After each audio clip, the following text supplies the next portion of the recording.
터진 봇물은 가래로도 못 막는다, 그런 말이 있습니다. 봇물을 이렇게 막아놨던 것이 이루 비가 너무 많이 오게 되면 터지면 그거를 소용하는 농기구들이 여러 가지 있는데 홈이 제일 작은 거죠. 그 다음에 삽보다 더 큰 게 가래거든요. 그런데 봇물이 터지면 가래도 못 막는 법이죠. 그런 것처럼 예수 그리스도의 십자가와 죽으심을 통해서 시작된 하나님 나라의 생명의 역사는 그 세상의 그 무엇 가지고도 가로막을 수가 없는 것입니다. 성경의 역사뿐만 아니고 기독교의 역사가 그 사실을 보여줘요. 교회 생명의 역사들은 복음이 늘 세상 가운데 이런저런 모양의 저항과 핍박에 직면하게 됩니다만은, 그럼에도 불구하고 어떤 저항과 핍박도 이 그리스도의 생명의 말씀의 진격을 가로막지는 못했습니다. 그리고 오늘 여러분과 저에게까지 그 복음이 오게 된 것이죠. 이렇게 터진 봇물과 같이 시작되는 하나님의 생명의 역사가 세상 가운데 퍼져나가는 것들을 LA의 미국의 모자익 교회라고 하는 교회를 담임하고 있는 라파엘 맥모너스라고 하는 목사님이 이렇게 시적으로 표현했어요. 좀 적합하다 싶어서 여러분과 함께 좀 나누고 보자 합니다. 한번 좀 읽어볼까요? 시작. 드넓은 미지의 바다는 고전이라는 나침판을 통해서만 항해할 수 있다. 당신이 시작한 여행은 당신이 알고 있는 세계가 아니라 미래의 구조의 신비를 찾으려는, 우리 신앙생활하는 것을 여행으로 비유하는 것이죠. 그런데 우리 신앙생활의 여정은 참 매우 드넓은 바다를 여행하는 것과 같다. 그런데 뭘 가지고요? 고전이라고 하는 성경을 나침판 삼아서 이 여정을 계속 가게 되는 것이죠. 그리고 이 시작한 여행은 우리가 흔히 이미 다 알고 있다. 우리가 보이는 이 세계만이 아니고 보이지 아니하는 미래의 구조의 하나님의 섭리들을 알아가고 찾아가는 것이다. 이 내용도 의미가 있습니다만, 그 다음 오늘 본문과 관련해서 이어지는 말씀이 시가 참 도전이 되는 것 같아요. 한번 계속 읽어보면 시작. 운동이 시작된다. 칭호나 특권도 없이 운동이 시작된다. 확률을 무시하고 경외와 적절성을 결합하면서 멈출 수 없는 모든 것에 질문을 던지고 오직 하나님께만 응답하는 하나님 나라의 운동이 시작된다.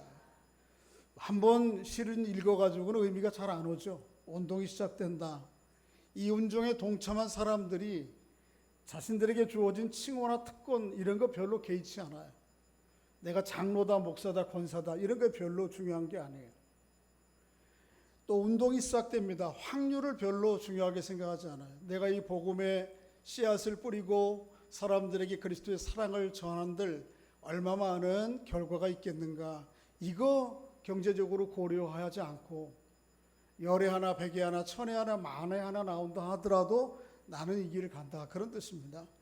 하나님을 경외하면서 그러면서도 이 시대의 가장 적절한 적절성, 이 둘 사이를 잘 조화롭게 결합해 가면서, 그러면서도 이 복음의 역사들은 멈추지 않고 끝나지 않고, 또 모든 우리가 살아가는 삶의 구석구석 가운데에 하나님의 말씀의 진리로 다시 질문하면서 이게 맞나?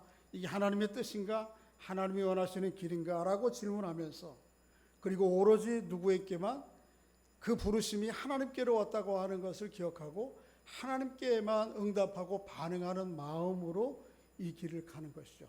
이렇게 표현했어요. 그래서 오늘 제가 설교 제목을 이 목사님의 이 시 가운데에 멈출 수 없는 이라고 하는 말씀과 오늘 본문에 나오는 생명의 말씀이라고 하는 두 말을 결합해서 제목을 땄습니다. 그렇습니다. 세상 속에 여러분과 저의 온 하나님 나라의 복음 생명은 이미 지금까지 오는 동안도 여러 가지 저항과 핍박과 또 고난에 직면했지만 중단되지 않았습니다. 그런 복음이 오늘 여러분과 저를 통해서 어떻게 다시 한번 세상 땅끝을 향해서 이 생명의 말씀이 진격해 갈 수 있는지 오늘 본문을 통해 살펴보기를 원합니다. 여러분, 예수 믿고 신앙생활하는 것이 아무 해가 없이 또 안전하게 거하는 것이 목적이요, 의도요, 약속이라고 생각한다면 성경이 보여주는 신앙생활했던 모습과 전혀 동떨어져 있는 모습입니다. 아브라함에서부터 시작해서 바울에 이르기까지 성경에 나오는 많은 사람들은 그저 예수 믿고 신앙생활하는 것 때문에 밖에서 오는 폭풍과 염려와 근심 가운데서도 아주 잔잔한 호수 위를 지나가는 그런 조각배와 같이 그렇게 순탄한 길을 걸어오지 않았습니다. 아브라함부터 성경에 나오는 모든 인물들은 이 말씀을 가지고 살아가다 보면 안팎에오는 수많은 폭풍을 직면하게 되고 그 폭풍을 넘어서는 때로는 그것이 고통스럽고 힘들지만 매우 역동적인 여정을 걸어왔던 것을 성경은 우리에게 보여주고 있습니다. 오늘 본문의 초대교회 성도들의 모습이 바로 그 모습 가운데 하나죠. 복음이 예수 그리스도로 말미암아 시작되어서 예루살렘 가운데 퍼져나가자 이 복음과 생명의 역사를 방해하는 폭풍들이 몰려오기 시작해요.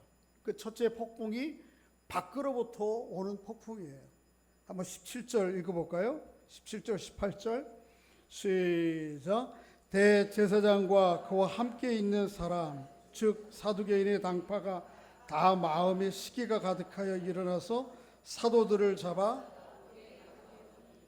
여러분, 복음이 초대교회도 마찬가지고 여러분 제 안에도 여러분과 저 안에도 일어날 때도 마찬가지고 이 복음이 일어나면 복음의 생명의 역사가 시작되면 이거를 망가뜨리려고 하고자 하는 밖에서부터의 저항과 폭풍이 있어요.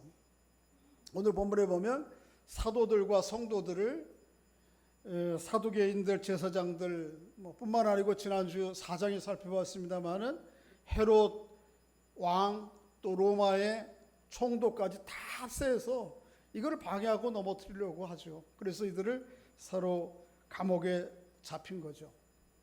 단순히 감옥에 잡히는 정도가 아니에요. 뒤에 나중에 40절 한번 읽어볼까요? 40절 시작. 그들이 옳게 여겨 사도들을 불러들여 채찍질하며 예수의 이름으로 말하는 것을 단지 옥에 가둔 정도가 아니고 어떻게 했다고요? 채찍질했어요. 그러니까 성경에 보면 사도 바울의 예를 보면 고린도후서 11장에 바울이 자기 스스로 지난 일들을 회상하면서 고백하거든요. 여러 번 옥에 갇혔어요. 매도 수도 없이 맞았다고 그랬어요. 여러 번 죽을 뻔했어요. 유대인들이 정한 규칙에 따라서 40에 가만, 한 대 가만 39대 매를 맞기를 5번이나 맞았어요. 사도행전 14장에 보면 돌로 맞아서 사람이 죽은 줄로 알고 거적에 싸다가 성 밖으로 갖다 버렸어요. 그런데 요행이도 하나님께서 은혜로 이를 다시 살려주셨어요. 수많은 어려움들이 있었어요. 여러분, 복음의 여정에는 그렇게 마치 밖에 아무리 폭풍이 쳐도 그저 잔잔한 호수 위를 걷는 그런 삶이 아니에요. 만약 우리가 그런 삶을 우리가 신앙생활을 하는 목적이 이유라고 생각한다면 정번지소를 잘못 찾아와 앉아 있는 거예요. 그렇지 않아요. 폭풍이 있어요. 이런 외적인 폭풍들이. 그런데 여러분 기억하셔야 될 거는 교회와 성도들 밖에서 오는 폭풍은 결코 그 교회와 성도들을 넘어뜨리지 못한다는 거예요. 교회와 성도들 밖에 있는 폭풍의 능력은 성도들과 교회 안에 있는 생명의 역사를 넘어뜨릴 만한 능력이 그 안에 없어요. 이게 성경이 기독교의 역사가 보여주는 분명한 사실이에요.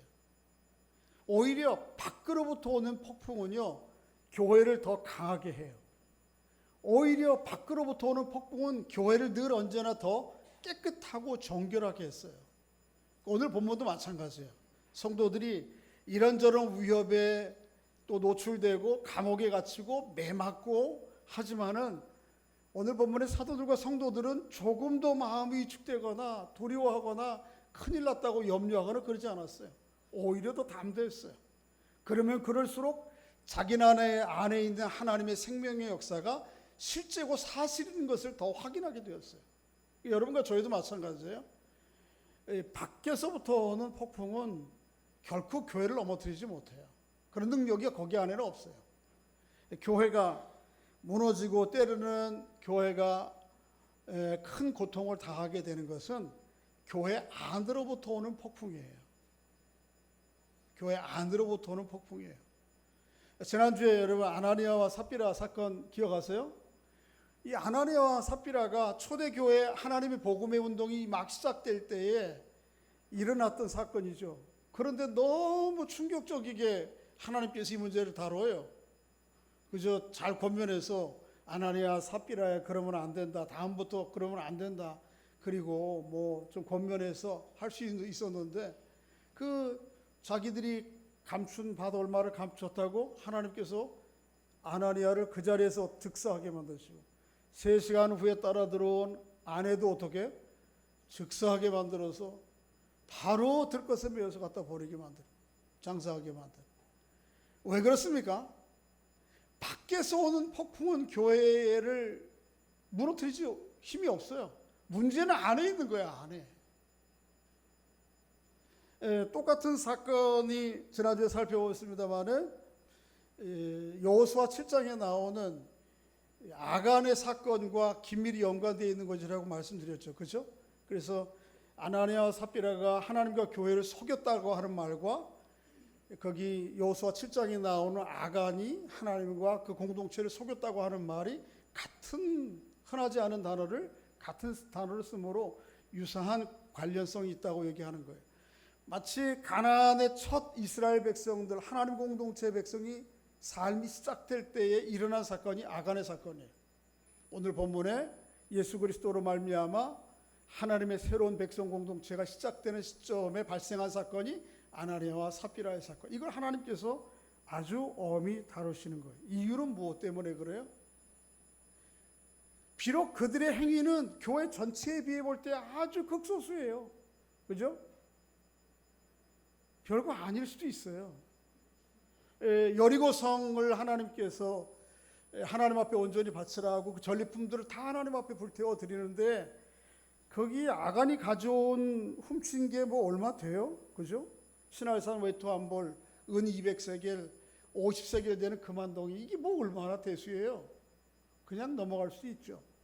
그런데도 하나님께서 이걸 엄히 다루시는 이유는 뭐냐면 이것이 교회의 교회다움을, 교회의 거룩성을, 교회의 하나됨을 무너뜨릴 수 있는 아주 폭풍이 될 수 있기 때문에 하나님이 이것을 엄히 다루시는 거예요.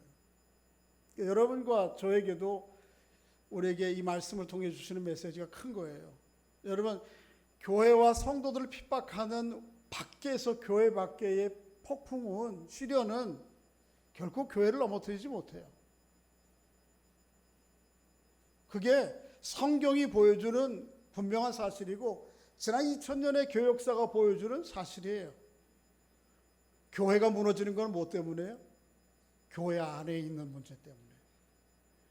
교회가 하나님의 말씀, 생명의 말씀에 깊이 뿌리들이지 못하고 천착하지 않고 하나님과 신앙의 이름으로 힘을 키우려고 하고 권력욕에 빠지고 명예욕에 빠지고 탐욕에 빠질 때에 그게 결국 교회를 무너뜨리는 거예요. 원래 한국 교회가 유사한 자리에 와 있지 않은가 하는 그런 생각이 있어요. 설교를 하면서. 우리는 자꾸 교회 밖에 교회를 무너뜨릴 수 있는 다른 요인들, 저도 그것도 뭐 예의주시하고 분별해서 바로 잘 대처해야 된다고 생각하는데 그것보다 정말 우리가 깨어서 기도할 거는 이 교회 안에 깊이 들어와 있는 세속주의 물결들이에요.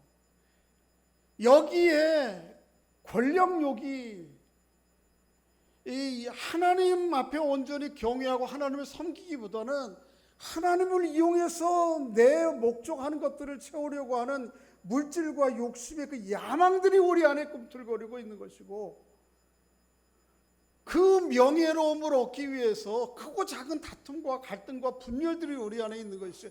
이게 교회를 무너뜨리는 폭풍이지.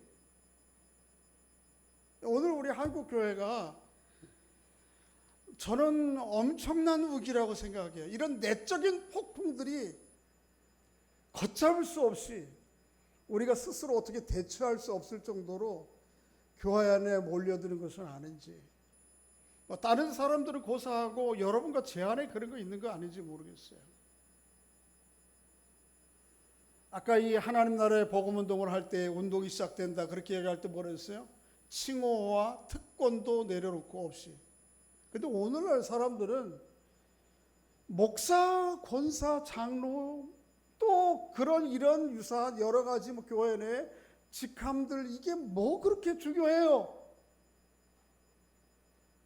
그게 칭호와 특권이 중요합니까? 우리 안에 있는 생명의 말씀이 중요합니까?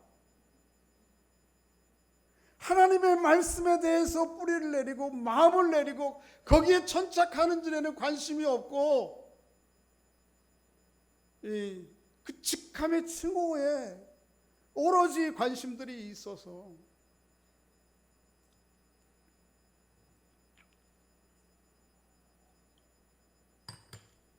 이것 때문에 교회가 위험해요.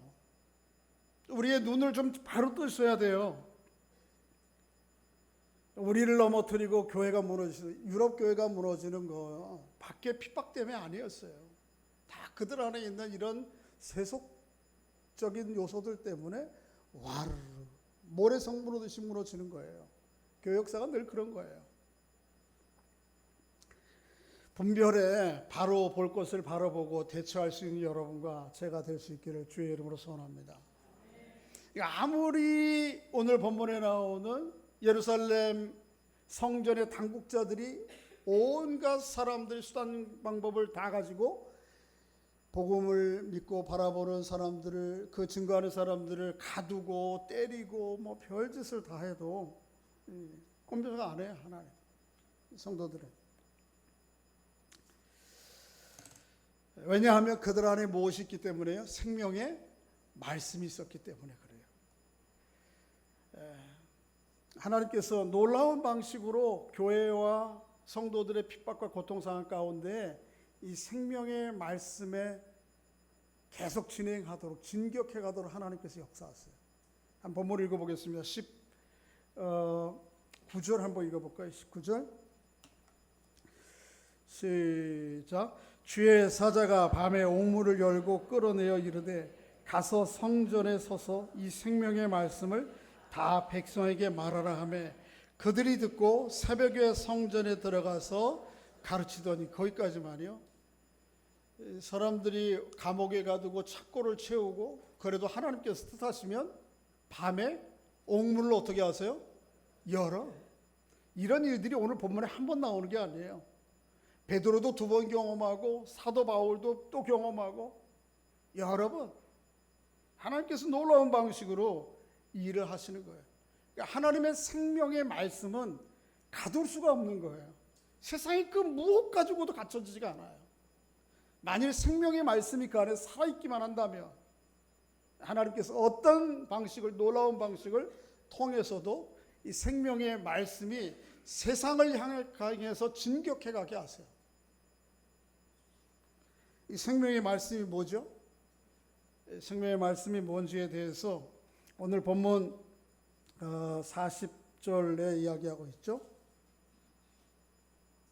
30절, 31절 한번 읽어보겠습니다. 시작.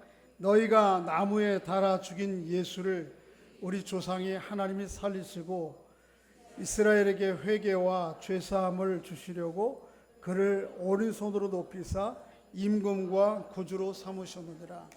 여기 말하는 천사들을 통해서 옥문을 열고 나가서 생명의 말씀을 어떻게 하라? 전하라. 그러니까 사도들이 나가서 어떻게 해요? 복음을 전했어요. 언제 전하죠? 새벽에.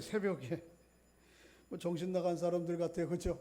새벽에 거기 성전에 누가 있다고. 이게 뭘 얘기하는 거예요? 하나님의 말씀이 그렇게 시급한 거예요. 하나님의 말씀이 무엇 가지고 갇히지 않는다고 하는 걸 얘기하는 거예요. 그런데 이 말씀은 이런 성경 말씀 전체도 이야기하지만 이 성경의 생명의 말씀의 핵심 가운데 핵심이 뭐냐 하면 오늘 본문 30절과 31절의 한 말씀이에요. 다른 요한일서에 보면 이런 표현이 있는데 한번 좀 읽어보겠습니다. 요한일서 1장 1절 2절 시작. 태초부터 있는 생명의 말씀에 관하여는 우리가 들은 바요 눈으로 본 바요 자세히 보고 우리의 손으로 만진 바라.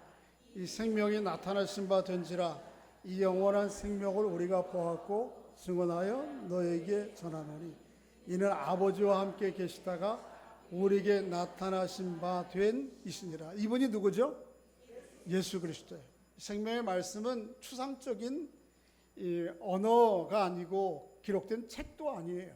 그분은 우리가 눈으로 보고 손으로 만진 바고 삶으로 경험한 생명의 말씀 예수 그리스도시죠. 그가 오늘 보면 30절 31절에 보면 두 가지로 우리에게 생명을 가르쳐 주셨다고 그렇게 얘기해요. 첫째는 어떻게 해요? 30절에 있는 것처럼 십자가의 죽으심을 통하여, 31절에는 다시 부활을 통하여 우리에게 생명을 주신 분이다. 로마서에 보면 이렇게 얘기하고 있어요. 한번 따라해 보겠습니다.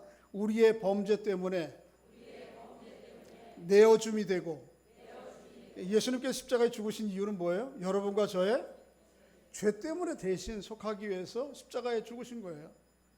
이어서 이렇게 이야기해요. 우리가 의롭다 하심을 얻기 위해 다시 살아나셨느니라.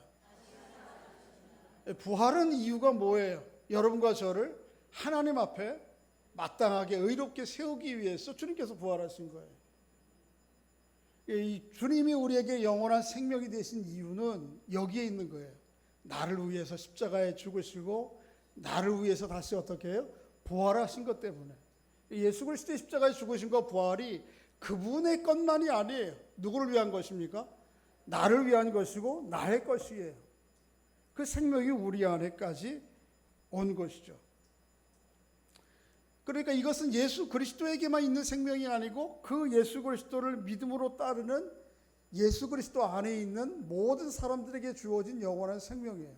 근데 놀랍게도 예수 그리스도도 죽음을 통해서 그를 가둘 수 없었던 것처럼 예수를 믿고 따르는 사람들도 역시 그 세상의 어떤 핍박과 고난을 가지고도 가둘 수가 없다라고 하는 사실이에요. 갇히지 않았어요. 예수 믿는 사람들이 역사 속에 보면 수많은 고통과 어려움을 겪었지만 결코 그들이 갇히지 않았어요. 자, 오늘 본문에도 26절 말씀 다시 한번 좀 읽어보면 그런 내용이 나오는데 한번 읽어보겠습니다. 26절부터 몇 절, 29절까지 읽어야 되겠습니다. 시작. 성전 맡은 자가 부하들과 같이 가서 그들을 잡아왔으나 강제로 못함은 백성들이 돌로 칠까 두려워함이라. 그들을 끌어다가 공의 앞에 세우니 대제사장이 물어 이르되 우리가 이 이름으로 사람을 가르치지 말라고 엄금하였을 때 너희가 너희 가르침을 예루살렘에 가득하게 하니 이 사람의 피를 우리에게로 돌리고자 함이라. 베드로와 사도들이 대답하여 이르되 사람보다 하나님께 순종하는 것이 결코 갇히지 않았어요. 어떤 위협과 공갈 협박에도 그들은 물러서지 않았어요. 위축되지 않았어요. 생명의 말씀은 이렇게 세상 가운데 진격해 가는 거예요. 단지 마지못해서 전하지 않았어요. 그들은 어떻게 했죠? 자랑스럽게 이 복음을 전했어요. 그래서 갈라디아에서 보면 이런 말씀이 있어요. 한번 읽어보겠습니다. 시작. 내게는 우리 주 예수 그리스도의 십자가 외에 결코 자랑할 것이 없으니 그리스도로 말미암아 세상이 나를 대하여 십자가에 못 박히고 내가 또한 세상에 대하여. 오늘 본문의 성도들은 마지못해서 생명의 말씀을 나가 전하라고 그러니까 마지못해서 전하지 않았어요. 어떻게 여겼어요? 그 증인의 삶을 사는 것을 자랑으로 여겼어요. 오로지 그것만이 그들의 자랑이었어요. 나머지는 자랑이 아니었어요. 그리고 이야기하기를 내가 세상이 나에 대하여 십자가에 못 박히고 내가 세상에 대하여 십자가에 못 박혔다, 그렇게. 여러분, 여러분과 저에게까지 이른 생명의 말씀이 또 다시 여러분과 저를 통하여 세상에 온전히 진격하려면 이런 일들이 우리 안에 있어야 돼요. 그것만이 나의 유일한 자랑이 되어야 돼요. 할렐루야. 하여튼 뭐 요즘 자랑하고 싶어서 뭐 밥을 하나 먹어도 찍어서 올려야 되고, 어디 또 여행 가면 찍어 올려. 밥 먹을 생각 안 하고 이것만 찍느라고 그냥. 하여튼 자랑해야 돼, 자랑. 우리 권사님들은 뭘 자랑하시나? 뭘 자랑해요? 우리 어르신들 한번 얘기해봐. 이 자랑거리가 뭐예요? 자랑거리가 별로 없어 지금 되면, 그죠? 그래도 좀 이제 아들, 딸 자랑도 좀 지났어 보니까. 근데 지금 이제 뭘 자랑하느냐 하면 손자, 소녀 자랑해. 그래서 뭐 하여튼, 우리 손자들은 오지도 않는다고? 그 손자 그러면 안 되는데. 하여튼 근데 제가 모르게 주변에 이 할아버지 할머니들 모여 보면 손자, 소녀 자랑해. 근데 하여튼 손자, 손녀 자랑하다가 이제 껄이 떨어지면 뭐 할 거예요? 사돈의 팔촌 자랑할 건가? 예수 믿는 사람들이요, 이런 거 자랑하는 한 그 안에 있는 생명의 말씀이 다른 사람들을 향해 진격해 가지가 나갈 수가 없어요. 오로지 자랑은 뭐뿐이에요? 십자가. 내 안에 있는 생명의 말씀뿐이에요. 바울이 얘기하는 게 그거예요. 세상이 나에 대해 못 바뀌었다? 내가 세상적으로 자랑할 거 많지. 스펙도 있고, 우리 자식 자랑하고, 애들 자랑하고, 물질 자랑하고, 얼굴 잘난 거 자랑하고, 뭐 학식 자랑. 근데 그런 거가 내 자랑거리로 내 마음 가운데 남아있는 한 나를 통해서 이 복음이 진격이 안 일어나요. 그러니까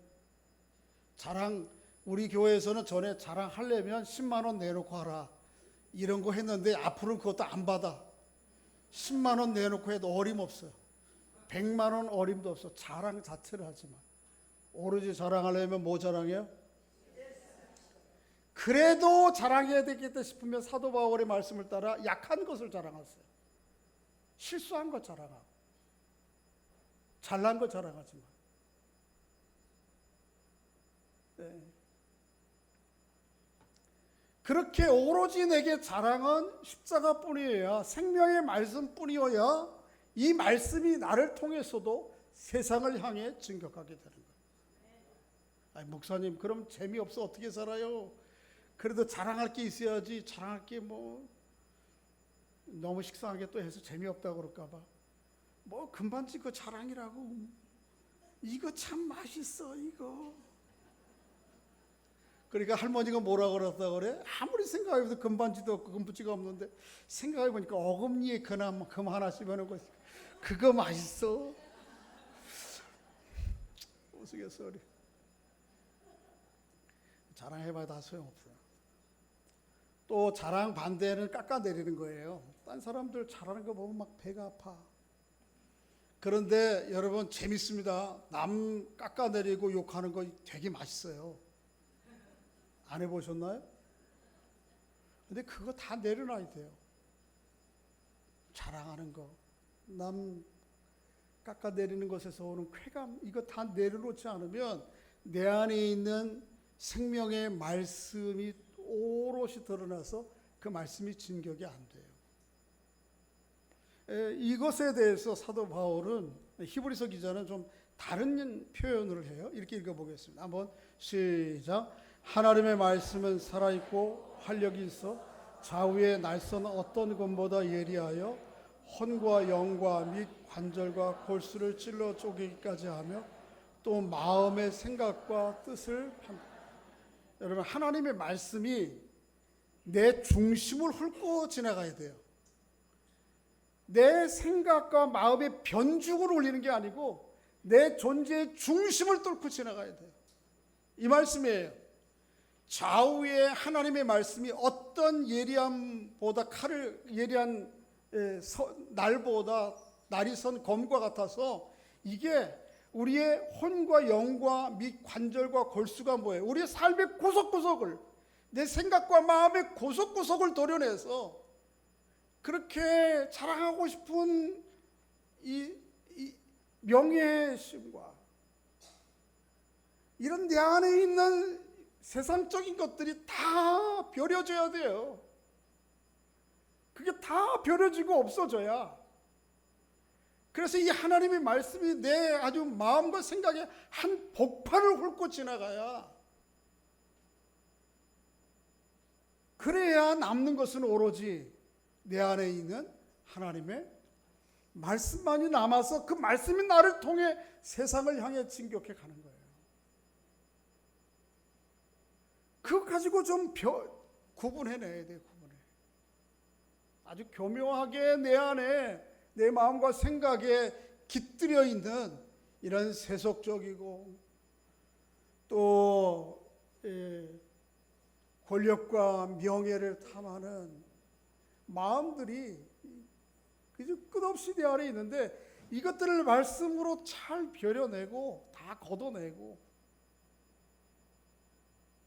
그래야지만 하나님의 말씀이 나를 통해 세상을 향해 진격해 갈 수 있는 거예요. 그게 여러분들이 대단하게 능력, 여러분과 제가 대단하게 학식이 있거나 없거나 이거 아무 상관도 없어요. 이 하나님의 말씀이 내 중심을 뚫고 지나가. 오로지 자랑할 거는 그리스도의 십자가밖에 없다고. 나를 구속해 주신 주님의 은혜밖에 내가 뭘 자랑할 게 있냐고. 그래서 오히려 자랑할 거라면 다 나의 연약함과 허물과 부족함을 자랑할까. 그런 사람의 입술을 통해서 나오는 하나님의 말씀이 이 말씀을 듣는 사람들의 심령 중심을 강타하는 거예요. 여러분과 제가 그런 생명의 말씀에 온전한 도구 되는 은혜가 있기를 주의 이름으로 축복합니다. 오늘 본문에 나오는 성도들이 그런 성도들이었어요. 이게 감당이 안 되는 사람들이, 이 사람들은. 한번 읽어볼까요? 40절 끝부분 한번 41절 시작. 그들이 옳게 여겨 사도들을 불러들여 책찍질하며 예수의 이름으로 금하고 놓으니 사도들은 그 이름을 위하여 능력받는 일에 합당한 줄로 여겼음을 기뻐하면서 공회 앞을 떠나가요.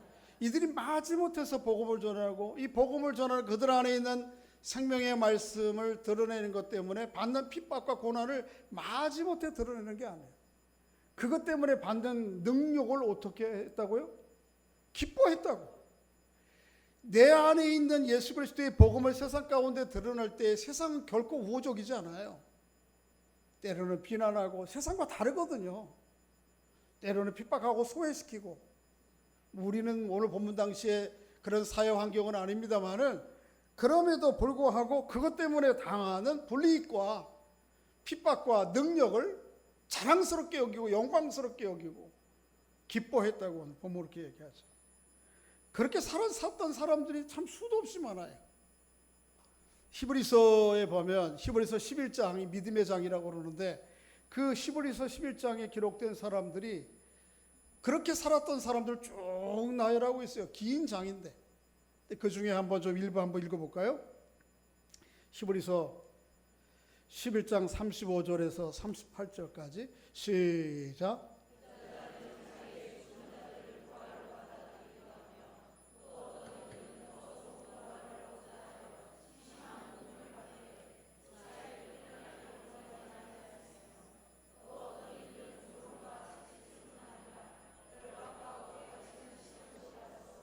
맨 앞에 나오는 여자들은 자기의 죽은 자들을 부활로 받아들이고, 이 말은 뭐냐 하면 남편이 예수 믿고 신앙생활하는 것 때문에 핍박하다가 고문당하고 죽었어요. 그것 때문에 원통하고 슬퍼하지 한 것이 아니고 부활이라고 하는 것이 죽음의 과정을 거쳐야 되는 건데, 하나님 주님 약속하신 부활이 더 가깝구나, 그렇게 받아들였다는 거예요. 또 어떤 이들은 더 좋은 부활을 얻기 위해 심한 고문을 받았지만 구차히 풀려나기를 원하지 않았어요. 우리 믿음의 한반도의 선배들 가운데도 그런 분 계시죠. 손장원 목사님, 주기철 목사님. 구차하게 풀려나려고 36절 어떤 이들은 조롱과 채찍질뿐 아니라 결박과 옥에 갇히는 시련도 받았지만 그것 때문에 낙심하거나 좌절하거나 후회하지 않아. 그 다음도 한번 읽어볼까요? 시작. 돌로 치는 것과 톱으로 켜는 것과 시험과 칼로 죽임을 당하고 양과 염소의 가죽을 입고 유리하여 궁핍과 환난과 학대를 받아 이런 사람은 세상이 감당하지 못하였느니라. 그들이 광야와 산과 동굴과 토굴에 이런 온갖 말도 안 되는 끔찍한 일들을 당하면서도 그들은 조금도 후회하거나 물러서거나 1세기 성경 1세기 한 50년부터 시작해서 100년 사이에 대부분 신약 성경이 기록되어 있는데요. 초기에 그 로마의 황제들은 뭐 핍박도 꽤 많이 하긴 했지만 네로 같은 사람은 아주 끔찍한 사람이죠. 그럼에도 좀 나았는데 후기 요한계시록이 쓰여질 때나 베드로 후서가 쓰여질 때, 전후서가 쓰여질 때에 요때에 디모데 후서 이런 거 그때에 황제들은 거의 뭐 미치광이었어요. 대표적인 게 도미티아누스 황제 한 90년도 80년도 후반기부터 90년도에 로마의 황제 거의 미친 사람이었어요. 그래서 자기를 뭐라고 칭했는가 하면 이렇게 칭했어요. 여러분 라틴어니까 좀 어려운 말 제가 설명해 드릴게요. 도미누스 에스테 데우스. 도미누스는 주, 곧 하나님 그런 말이에요. 이거 어디서 들어본 말이죠? 예수를 향해서 예수 믿는 사람들이 예수님은 주여 곧 살아계신 하나님의 아들이십니다. 요 용어를 가져다가 자기에게 썼어요. 그래서 자기를 위한 동전도 주저하고 예수 믿는 사람들에게 얘기하는 거예요. 내가 그 주다, 하나님이다. 나에게 그 주와 하나님이라고 고백할래? 너희가 믿는 예수에게 주와 하나님이라고 고백할래? 선택하라는 거예요. 뭐 비굴하게 무릎 꿇고 당신의 주입니다 한 사람들이 없잖아 있을지 모르지만 대부분의 그리스도인들은 그러지 않았어요. 그래서 옥에 갇히는 거예요. 도미티아누스가 로마 콜로세움이 그때 세워진 거예요. 콜로세움에 2만 명, 3만 명 들어가는 광장을 원형극장을 만들어 놓고 그 한쪽 구석에 무대를 만들어 놓고 예수 믿는 사람들을 끌어다가 그리스 로마의 신화에 나오는 것들 연극을 시키는 거예요. 그리스 로마의 신화에 나오는 신들이 아주 좀 난잡해요, 성적으로. 그런데 예수 믿는 사람들에게 빨가벗겨서 그것을 연기하게 만드는 거예요. 그리고 연극이 끝나면 바닥으로 내려보내서 며칠씩 굶은 사자의 밥이 되게 하는 거예요. 그 광경을 2만 명이 되는 로마인들이 모여서 환호하면서 그렇다 도미티아누스 당신이 주요 왕이라고 환호하면서 예수 믿는 사람들이 이런 상황이 있으면서도 사자밥이 하면 밥이 되는 거지 뭐. 그러고 조금도 물러서지 않은 거예요. 터키에 가면 데린구르라고 하는 데가 있어요. 그런 핍박을 피하다가 저기 터키의 카파도기아 내륙 한복판에 돌로 된 땅을 파면 이렇게 공기와 마찰 가운데에서 모래 같은 것이 굳어져서 바위가 되는 이런 곳에 땅 속에 산 속에 들어가서 불을 파고 생존을 하는 거예요. 데린구르 같은 데 보면 제가 정확한 충수는 모르지만 최소한 기억하는 거는 층수가 10층 이하로 지하로 내려가요. 거기에 땅을 파고 들어가 사는 거예요. 로마 사람들이 거기에 예수 믿는 사람들이 은신에 있다는 걸 알고 잡으러 오긴 왔는데 함부로 굴로 따라 들어오지 못하는 거예요. 이유는 길을 잃어버려. 나갈 길을 못 찾아. 그래서 죽으니까 회유한 사람들을 데리고 들어오지 않는 한 못 들어오는 거예요. 그곳에서 햇빛을 못 보고 사람들이 사니까 30 후반 전후, 40 전후에 죽는 거예요. 그런데 그럼에도 불구하고 자신들의 신앙을 외면하기나 포기하지 않아요. 그럼에도 불구하고 나를 부르신 하나님, 내 안에 그 영원한 생명으로 내게 오신 주님을 찬양하고 노래하면서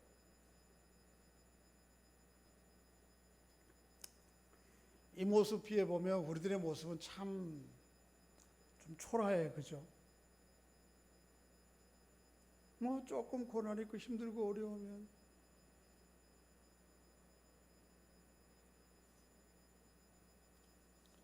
예수 믿는 게 결코 이렇게 잔잔한 호수 위를 배 타고 노젓기 하는 놀이터가 아닙니다. 우리 안에는 이렇게 놀라운, 때로는 안팎에 폭풍이 몰려오는 것 같은, 그 자리를 거슬러 오는 것 같은, 올라가는 것 같은 삶의 고난과 어려움들이 있는 것입니다. 오늘 본문의 주인공인 이 베드로가요, 베드로서를 기록하죠. 베드로서 4장 12절과 14절에 이렇게 기록하고 있어요. 한번 읽어보겠습니다. 시작. 사랑하는 자들아, 너희를 연단하려고 오는 불시험을 이상한 일 당하는 것 같이 이상히 여기지 말고 오히려 너희가 그리스도의 고난에 참여한 것으로 즐거워하라. 이는 그의 영광을 나타냈을 때 너희를 즐거워하고 기뻐하게 하려 합니다. 너희가 그리스도의 이름으로 치욕을 당하며 복 있는 자라다. 영광의 영 곧 하나님의 영이, 여러분, 그리스도의 이름으로 고난을 당하고 치욕을 당하는 것은 영광스러운 일입니다. 할렐루야. 뭐를 반증해요? 내 안에 그 그리스도가 계시다고 하는 것을 반증하는 것이기 때문에. 여러분과 제가 좀 고난이 있고 어려움이 있고 힘듦이 있어도 여러분 안에 참 수많은 안팎의 폭풍을 뚫고 온 하나님의 말씀이잖아요. 그죠? 이 말씀이 또 땅끝을 향해 진격해 가는 온전한 통로 될 수 있는 여러분과 제가 될 수 있기를 주의 이름으로 축복합니다. 작년 그 연말에 올 사역을 준비하기 위해서 우리 교육자들과 함께 거기 수도원에 가서, 수련원에 가서 기도하면서 사역 계획을 세우고 내려오는 토요일에 점심 먹고 영화를 하나 봤어요. 꼭 보고 싶은 영화였어요. 바울이라고 하는 영화였어요. 바울. 근데 바울이 복음을 전하다가 로마 제국에 체포되어서 결국은 마지막에 순교당하는 장면으로 끝나는데, 거기 순교당하는 장면들을 이제 처형하기 위해서 단두대에 올리죠. 우리가 보통 단두대에 올리면 뭐 이렇게 위에서 큰 무거운 칼이 툭 내려와가지고 이렇게 하는 건지 알았더니 그 영화에서는 어떻게 하느냐 하면 나무 토막 있잖아요. 이렇게 요만하게 된 나무 토막을 허리만큼 되는 곳에 무릎 꿇고 목을 이렇게 내놓으면 되는 거예요. 그렇게 있더라고요. 그리고 이제 목을 내놓으면 그 위에 어떻게 하는 거예요? 시장에 가면 요즘 그런 거 없나요? 닭 잡아서 이렇게 판매할 때 큰 나무판 위에다가 닭 잡은 거 가지고 툭 치면 툭 떨어지잖아요. 그런 식으로 하는 거예요. 끔찍하더라고요. 근데 그 영화를 보면서 마지막 할 말이 없느냐, 그렇게 처형하는 사람이 물을 때 바울이 그렇게 빌립보서 1장 20절 23절의 말씀을 인용하면서, 근데 그거를 한국어를 이렇게 가사를 자막을 띄우는 사람이 번역을 하는데 번역을 참 아주 기억나게 인상 깊게 했어요. 내가 주를 위해서 죽는 것도 유익함이라, 그 말씀이거든요. 그런데 이렇게 번역했어요. 내가 주를 위해 죽다니 과분합니다. 과분합니다. 나같이 이렇게 죄인이요 허물된 인간을 긍휼히 여기시고 구원해 주셔서 하나님 나라의 생명을 허락해 주시고 그 생명의 도구로 살아가다가 마지막까지 그 생명의 도구로 하나님 앞에 나를 온전히 드릴 수 있다니, 이게 얼마나 내게 과분한가. 제가 그 장면을 아주 인상 깊게, 주를 위해 죽다니, 죽을 수 있다니 과분한 거죠. 주를 위해 죽을 수 있다니 과분한 거죠. 생명의 역사는 이런 사람들을 통해서 세상 가운데로 진격해 가는 거예요. 오늘도. 그런 역사 속에 우리에게 온 것이, 여러분과 저에게 온 것이 복음이고, 또 계속해서 생명의 역사는 그런 사람들을 통해 땅끝을 향해 진격해 가는 거예요. 결국 언젠가 물이 바다를 덮은 같이 온 세상이 여호와를 아는 것을 인정하고 경외하는 그때가 그런 사람들을 통해서 오는 것이죠. 여러분과 저에게 온 생명의 복음이 그런 것이죠. 그렇게 담대함으로 이 복음의 생명의 역사들을 이어가는, 멈출 수 없는 생명의 말씀을 이어가는 여러분과 저의 생애 될 수 있기를 주의 이름으로 축복합니다. 우리 맥모너스 목사님의 글을 앞에 시작했는데 조금 제가 변형했어요. 앞에는 운동이 시작된다 그랬는데 제가 좀 바꿨어요. 이렇게 한번 읽어보겠습니다. 시작. 운동이 계속된다. 칭호나 특권도 없이 운동이 계속된다. 확률을 무시하고 경애와 적절성을 겸비하면서 멈출 수 없는 모든 것에 질문을 던지고 오직 하나님께만 응답하는 생명의 말씀의 운동이 계속된다. 하나님의 말씀은 누구를 통해서 계속되죠? 여러분과 저를 통해서. 어떤 사람들을 통해서요? 칭호? 그거 하나님의 교회를 섬기기 위해 조금 더 잘 섬기기 위한 수단과 도구로서는 감사한 거예요. 그러나 그것 이상 더 큰 의미 거기에 두지 않아요. 내가 장로됐다고, 내가 권세됐다고, 그게 그리 중요한 거예요. 만일 직분은 있고 칭호는 있고 특권은 있는데 거기에 그 안에 생명의 말씀이 들어있지 않는다면 아무 의미 없는 것이죠. 운동은 계속됩니다. 확률을 무시하고 우리가 이 복음을 주변 사람들에게 그리스도의 사랑에 통로되는 것이, 말씀에 통로되는 것이, 이거 언제 뿌린 게 날까, 언제 열매 맺을까. 그러나 그 확률 생각하지 않고 계속 하는 거예요. 하나님을 경외하면서 이 시대에 가장 적합한 적절한 방식이 무엇인지를 잘 찾아 결합하면서 결코 멈추지 않고 모든 것에 질문을 던져야 됩니다. 내가 살아가는 모든 것이 과연 생명의 말씀인 주님의 뜻에 합당한가? 그리고 그 말씀이 내 존재의 중심을 훑고 지나가게 해야 돼요.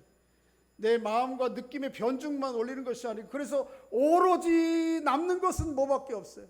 그리스도의 십자가뿐이요, 내가 자랑할 것은 오로지 주님의 십자가뿐이라고.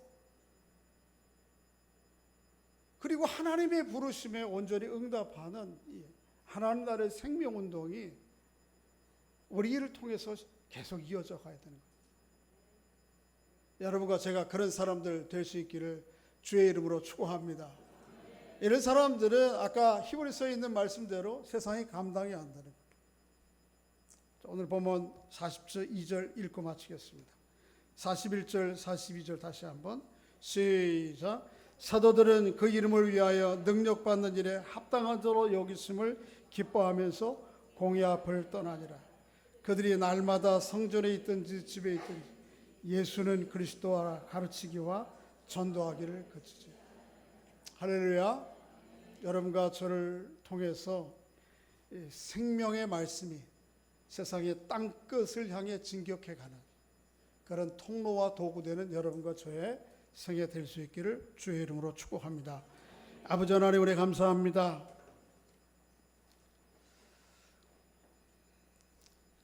교회 밖에는 교회를 넘어뜨릴 만한 능력을 가진 폭풍이 없습니다. 그것 때문에 두려워하고 좌절하지 않도록, 낙심하지 않도록 저희들을 도와주시옵소서. 혹 교회를 넘어뜨릴 만한 폭풍이 있다면 우리 안에 있습니다. 우리 안에 분명히 현존해 계시는 하나님의 존재를 무시하고 교회의 거룩함을, 하나됨을 자신들의 이익의 도구로 삼는 그런 세속적 욕심과 야망들의 폭풍이 결국 교회를 무너뜨릴 수 있음을 또 기억합니다. 하나님 우리 자신들의 모습을 잘 돌아볼 수 있도록 도와주시옵소서. 맥모너스 목사님의 고백과 같이 아무런 칭호도 특권도 없이 오로지 그리스도의 십자가만이 나의 자랑이라고, 주를 위하여 죽는 것도 제게는 과분한 일이라고 주님 앞에 고백하며 찬양하며 이 생명의 말씀의 여정을 걸어가는 저희들 될 수 있도록 은혜를 베풀어 주시옵소서. 땅끝을 향해 가는 그 여정 끝에서 주님이 그 길로 오실 것을 믿음의 눈으로 바라보면서 흔들림 없이 이 길을 가는 저희 모두가 될 수 있도록 역사해 주시옵소서. 예수님의 이름으로 기도하옵나이다. 아멘.